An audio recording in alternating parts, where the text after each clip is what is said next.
What you'll need are 4 pieces of Tyvek, cut to your length of window plus 2 feet, 1 foot lap on either side. You'll need your piece of blueskin to cover the sill, 8 inches up either side. You'll need 2 pieces of your gator skin, random length. You'll need your staple gun, some screws, your shims, a level to level the window, your clips for the top of your window, the screw gun, and of course your window. For the first step, we're going to basically put the bottom piece of your Tyvek along the sill. Usually you're going to have it about whatever depth of your sill is up, so that when you make the cut it'll wrap around nicely. And at least about a foot over. So when you overlap the side pieces, you're going to overlap, that raindrop's going to keep on going down. As you're stapling it, you also want to make sure you don't go too far underneath the sill to allow the siders to lap underneath. Alright, so our next step, obviously we've got ahead of ourselves here. We actually stapled up both of our sides. Again, ensuring that we have at least a foot over the one side. And for the inside, you can basically lap that 4.5 inches in based on a 2x4 wall and your sheathing. And you can just lightly cut that under there. Because we have another piece, our blueskin and our gator skin to go on next, what you can do is just take that piece, get it up, give it a quick staple so it's out of the way. Same as on the other side. Make sure you got that corner. Nice slice, nice clean cut there. Tend to pull it tight there.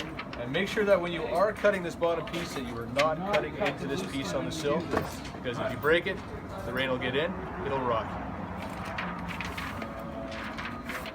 You want this and the water to run down, right? You want this over top of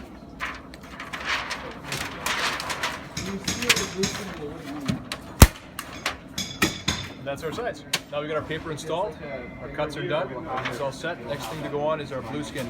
What we usually would do too at this time is you can prime it, the sticky stuff that goes on.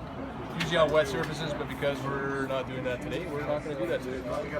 So careful when you're unpeeling this stuff. Once it sticks to itself, it is awful. So first thing you want to do is make sure you get it right into the sill. And up at least 8 inches up the side, and pushed tightly into the corners. If you don't push it tightly into the corners, you've tried to put that window in later, good luck. Again, slowly pulling this stuff off, placing it carefully on your sill. Oh, hey Jackson, I accidentally ripped some stuff off.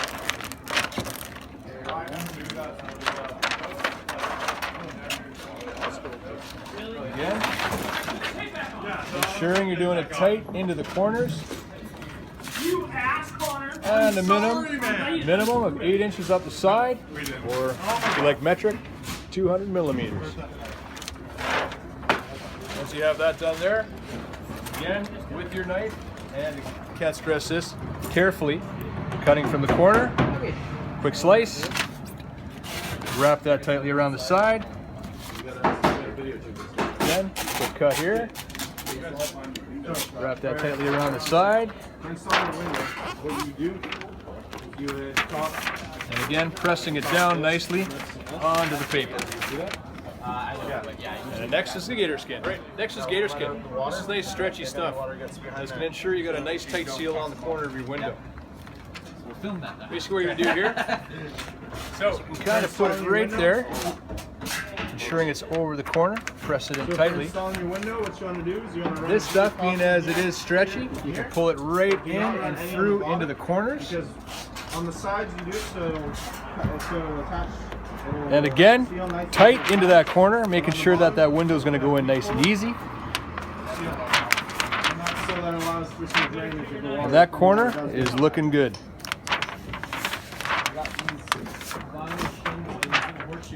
There we go. Okay, another way you can do it. Put it in the corner.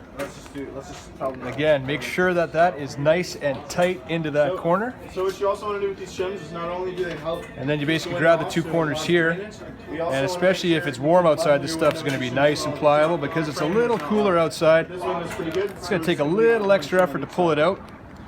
But again, what you want to ensure is a nice tight corner. And we're good to go. All right, just finish off our sides. That one staple that we had put in earlier up top. Carefully pull that through. And drop that down. And again, because they are going to be putting some more Tyvek underneath, make sure you don't staple that all the way through the bottom. Just going to staple through here.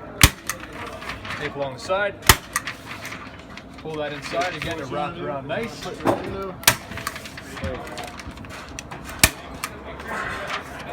We don't have Tyvek. Dude, that's Oh, sorry. And again, the other side. Oh, yeah. Nice and tight. There's not a lot of folds in that paper. Find out where the corner is. There. There. Wrap it to the inside. So after you put your coffee on, you have to stick your window in. And then make sure it's level. And then Yeah, you can call that good. And for our last piece, our top piece goes on top. And again, this is going to wrap on top of this. Rain's going to come down this. So it's got a positive lap over that. like, wait, They come all the way through, so that raindrop's not going to get anywhere. Again, get a couple of staples in there. so I can go inside. Holy smokes. Out of control. Again, careful on your cuts, ensuring that you don't cut the paper off to the side. that. Goes down there.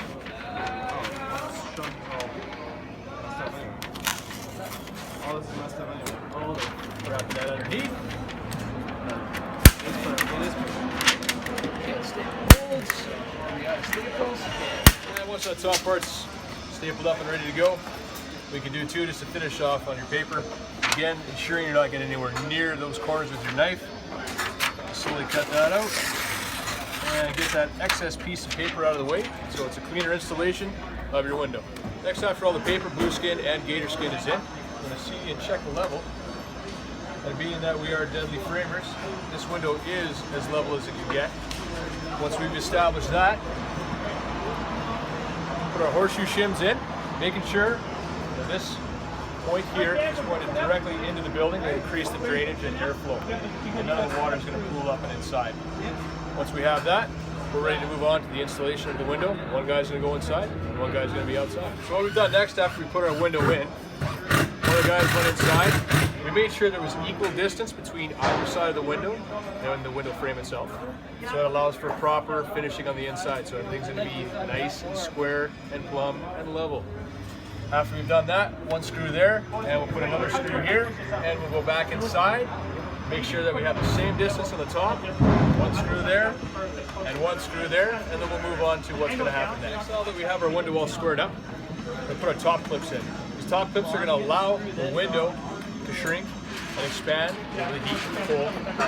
And basically what these are going to do is you're going to stay about a quarter inch above the flange of the window, and one screw there. And with your screwing all the way around the window as well, something to mention is never screw those screws tight, again to allow for expansion and contraction of the heat and cold. And try to put those screws centered in those little spots along the flange.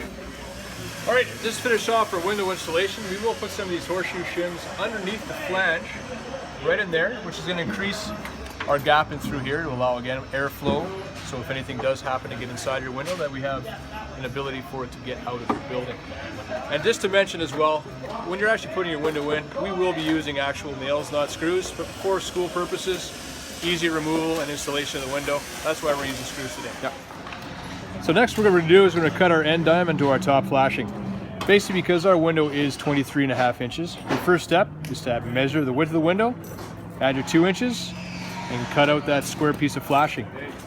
Second, what you're going to do is you're going to cut the corner out and over that 1 inch, fold up to 90 degrees, squeeze everything flat, snip off all the sharp corners to make sure that when someone's walking by that window or gets too close to it, they're not going to cut themselves.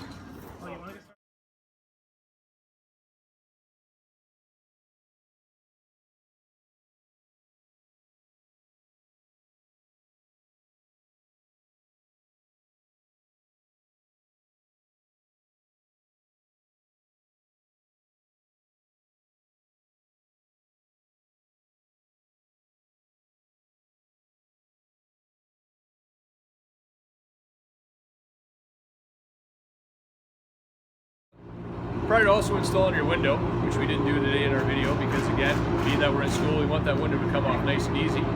You would put a bead of caulking around the sides, across the top, down the other side, about 19 millimeters in, just about that flange height, just between the middle of the flange, with some indoor sealant. So next on the window install is we're going to put our tuck tape on.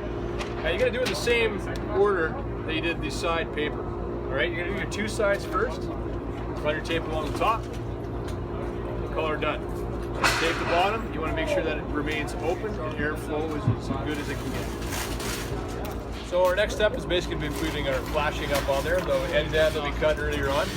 Hey, you go to Just McDonald's? another thing to mention as well is that before you even put your window in, make sure that these weep holes are on the bottom of the window and not the top, because that's what allows the water to come out of the window. Right, next, put our exterior trim on. Start with the bottom, we're going to work up the sides, and our last piece is going to go on top. Just something to mention is that bottom piece, you can put a little bit of a bevel on there to ensure again that when that water hits, it moves away from the hole and not into the hole. So that's going to go right under here underneath the window. Let's just talk about the details.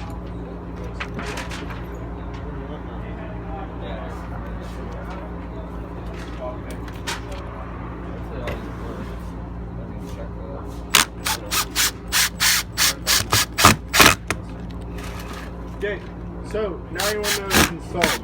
It should all be nice and plumb and level. Excellent. There is your final product.